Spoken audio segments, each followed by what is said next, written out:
NPA rebels are reported to be active again in their extortion activities with the start of the election campaign period. DILG Secretary Mar Rojas is advising candidates not to give in to the rebels' demands. Alvin Baltazar with the details.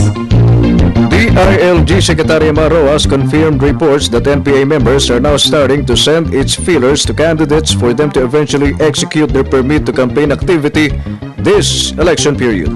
There are several reports by candidates na meron silang mga natatanggap na mensahe. Ito naman ay inimbestigahan ng PNP. This matter, according to Rojas, has been addressed already to the Armed Forces of the Philippines, whom they will be working hand in hand to ensure a peaceful and clean election. Rojas appealed to candidates, don't give extortion activities of the rebel members.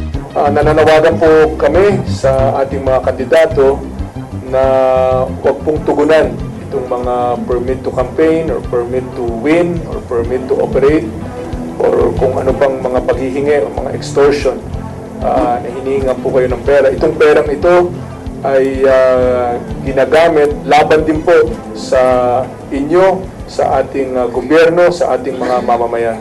Meanwhile, PNP Chief General Alan Purisima orders the accounting of all police personnel.